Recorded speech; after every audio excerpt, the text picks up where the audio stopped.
ఒక లెవెల్, వేరే లెవెల్. అది మారుతి అనేది నిరూపించుకున్నాడు. రాజులకే రాజు అనే మన ప్రభాస్ రాజు గారు కరెక్ట్ ఫిగర్ పడింది. హైలైట్, అన్ఎక్స్పెక్టెడ్, సస్పెన్స్ ఉన్నాయి. ఖచ్చితంగా వాళ్ళకి చూస్తేనే తెలుస్తుంది రాజులకి రాజు అనే నిరూపించుకున్నాడు.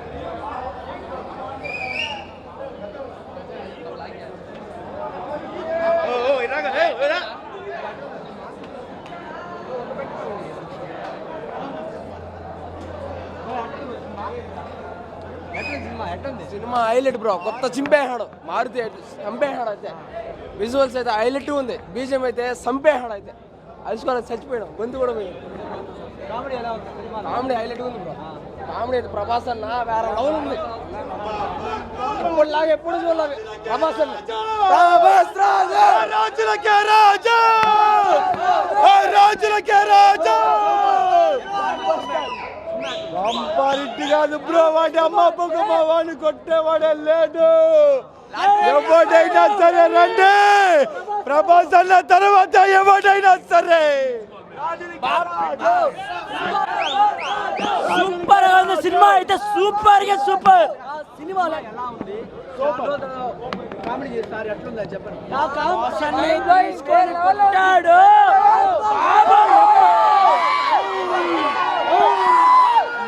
మొత్తాన్ని తీసుకొని కొట్టాడు, ఎమ్మకి ఇరిగే బొత్తలైపోయింది. అన్న తీసినారంటే సినిమా ఇట్టే, ఫ్లాప్ అయితే అవ్వదు, సినిమా ఇట్టే. అవునా, వింటేజ్ లుక్, స్టోరీ అంతా సూపర్, అన్ని సూపర్, చాలా బాగున్నది. చాలా తర్వాత 3 ఏళ్ళ తర్వాత 19 ఏళ్ళ తర్వాత ప్రభాస్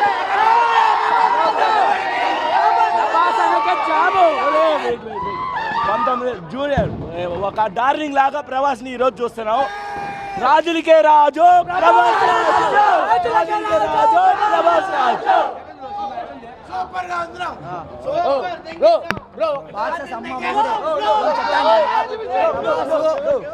ఫస్ట్ హాఫ్ కన్నా సెకండ్ హాఫ్ లో చంపేనాడు. 3 అమ్మాయిల్ని వేరే లెవెల్ చెప్పలేదండి, రొమాంటిక్ చంపేనాడు. మా అన్నని ఇంకేడ చూడలేము. ఈ సినిమా కాదు, స్పీడ్ కొత్త చింపేస్తాడు ఈ స్పీడ్. ఓకేనా, మళ్ళీ 12 సంవత్సరాల తర్వాత ఈ స్పీడ్ పని చూస్తున్నాం. ఫుల్ మీల్స్ ఒకటే చెప్తాము, రాజులకే రాజు ప్రభాస్ రాజు. కల్తు దింపేవాడు ప్రభాస్ రాజు.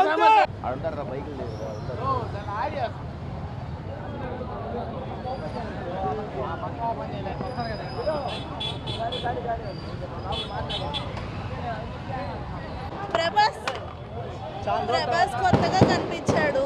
ప్రభాస్ కొత్త స్టైల్ చాలా బాగుంది, సూపర్ ఉంది సినిమా. కామెడీ సూపర్ గా ఉంది. ప్రభాస్ కామెడీ కొత్తగా ఉంది, మ్యూజిక్ బాగుంది, 3 హీరోయిన్స్ రొమాన్స్ కూడా బాగుంది. Thank you. సూపర్